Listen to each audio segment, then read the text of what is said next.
My name is Dave Weiss. I was an adopted member of Mission Springs by my Swedish wife's family. They had a history of Mission Springs going back to the 30s, we think, or maybe even the 20s. And, they were Swedish and I was a German. But I quickly became an adopted Swede. And I know more Swedish than I know German, and I know we did all the Swedish traditions, many of which we learned from Mission Springs. My first experience at Mission Springs was before we were married. I was not a Christian, and we went to I think this conference was at Mission Springs. It could have been No, it wasn't. somewhere else.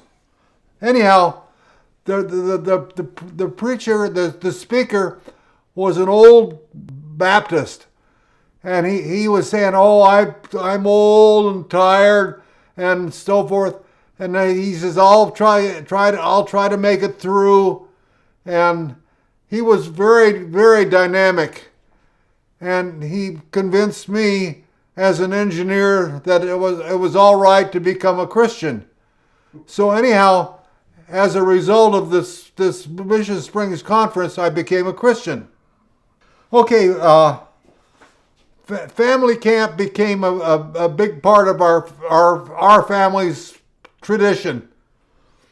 I was on the program committee. I was also on the board of directors. We had a cabin there. Some of the things I remember were like Bruce Stevenson and Jack Martin sitting under with Bruce playing his jazz piano and Jack Martin doing the bass. And then those were some of the traditions. I was on the program committee with my friend and pseudo associate or pseudo family, Phil Weiss, Phil and Sandy Weiss, and the four of us became very creative with the program for family camp. We started the Mountain Goat Run, and we did the marching parade, and a lot of things like that. These things were done in 1976, which my daughter reminds me was the Bicentennial. yeah. Anyhow, it was a traditional thing, and we were up there 40 years later, and they were still doing those things. And we felt, hey, we did good. Some of the people from Mission Springs became very significant to us, became my family. Baxter and Margie Swenson were camp missionaries, and we got to know them. And became very close to them. In fact, we still are. How many years is that? Because I get communications with them now. Still, they're living in Texas. They're retired as missionaries. But anyhow, Baxter. I had been to a missions trip with my church, and Baxter says, "Well, why don't you come down to Quito and help us?" And so Baxter got to Bob Anderson. Now that's another. I used to like to go to the family, work and worship weekend, and work with Bob Anderson building cabins at the Frontier Ranch. And that's how I got my training for my second career. Anyhow, Baxter asked Bob and I to come to Quito. Now, Bob had never been out of the country. I don't think he'd ever been on an airplane. And he said if I would take care of him, he would go with me. And so he and I went to Quito, Ecuador, and worked we worked at the Covenant Camp in the mountains of Ecuador.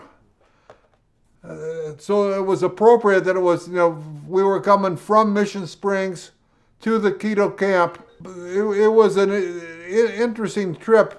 Bob became he was called Baño Bob. There was an aside. He did carpentry. I wired the camp with their generator. That was an experience. I was told they had a 50 kilowatt generator. Well, that's pretty big. It was actually a 5 kilowatt, and I did all the wiring, and I got the camp somewhat electrified. Mission Springs was significant to our family. My daughter Linda was the cook at the Frontier Ranch. My wife and I did the Sunday school some of the years, and we were all involved with the total life of Mission Springs. And the people, I look at some of the people, like Winnie Crew, John, her husband was John Crew, and the Covenant Four, people like the missionaries and so forth that would come there. So anyhow, we had a very good experience. We had the cabin at Mission Springs. Was the old. We got it from the Mission Springs, who had gotten it from the Martinsons. And anyhow, we had that for a number of years. We eventually sold it back to Mission Springs, and I think the last time I saw it, they were using it for staff housing. Anyhow, I'm done.